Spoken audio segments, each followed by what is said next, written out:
Oh, yeah.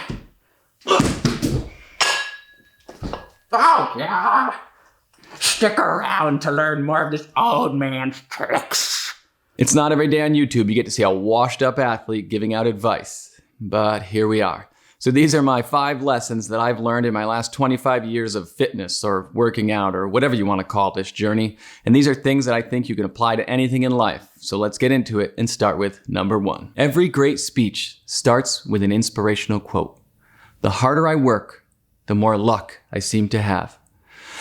Thomas Jefferson. I had a track coach in college, and he was one of those guys that could give speeches that would give you goosebumps. I don't have that ability. And one of the first speeches he made to us is that in track, only 2 things matter: your genetics and how hard you work, and you can only change one of them. And even though I quit that day, that really stuck with me.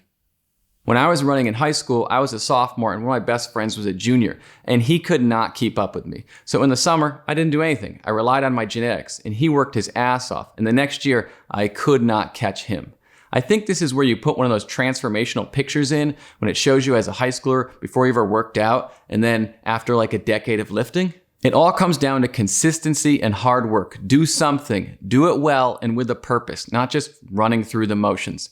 Which brings us to our next point, goals. If you want to be successful in the gym or in life, if you're taking advice from some guy on YouTube you've never met, you need goals. Find your reasons. Why are you in the gym? Is it to work on your physique? Do you want to push big numbers? Maybe you want energy so you can play with your kids. You want to be doing this when you're 50 or 60.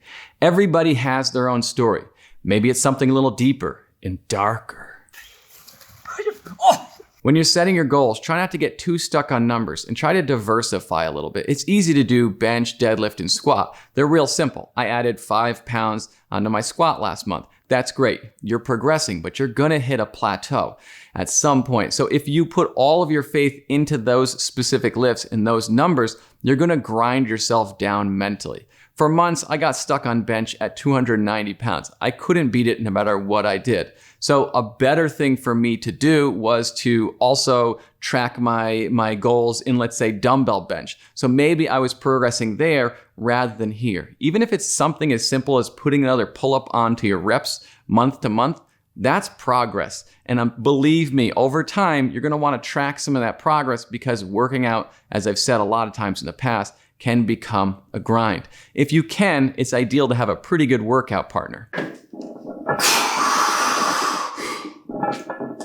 Ideally, it's somebody that's there with you. Just try not to disappoint them inside and outside the bedroom. But even if it's somebody online, at least it's somebody there to push you. I have a friend, we text back and forth. We have a Discord server. We push each other that way. It's the best we can do with him being so far away. Next up is compare you to you. At the end of the day, you have to be happy with your progress. Look, I get it. It's hard to look manly when your dog is more jacked than you are. If I were to compare myself to my friend Matt, that's who I did my PR 4000 video with.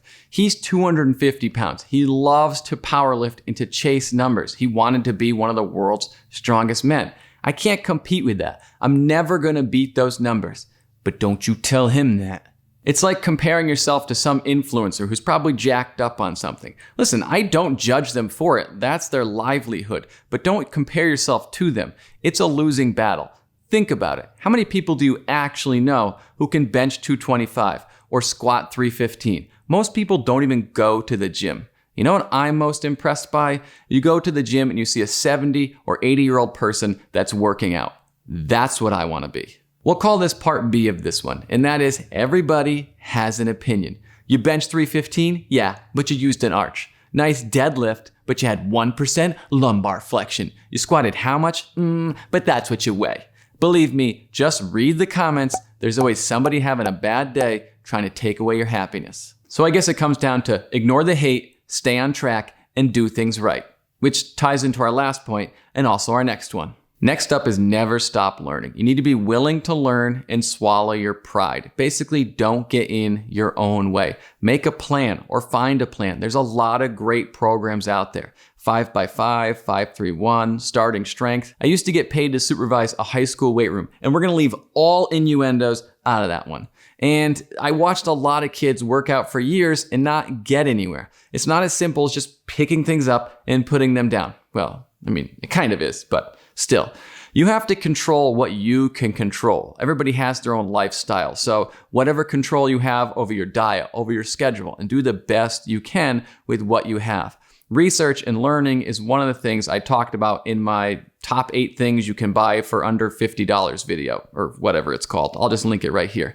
The whole point is research and learn, find the right resources, and go from there. My next lesson is that it's a marathon and not a sprint. Not that I'm doing any cardio. Listen, you're gonna hit plateaus. Lifting is a mental game. As I've said in the past, it's as much mental as it is physical. I got a good one-liner of advice a long time ago, and that is, you can't be your strongest every day.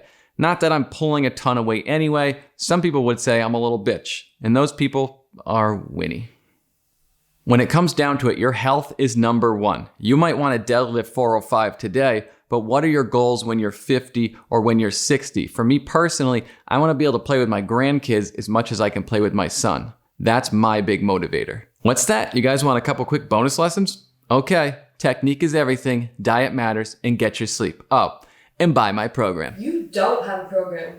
Okay, no, but you can follow us on Instagram at Gluck's Gym and subscribe. Sorry, I had to do it. I actually got the idea for this video from watching a YouTube channel called LMZ Fitness. I will link them in the description, and I'll also link their Instagram. I thought they did a pretty good job of inspiring me. Hopefully you guys got something out of this. Thanks for watching.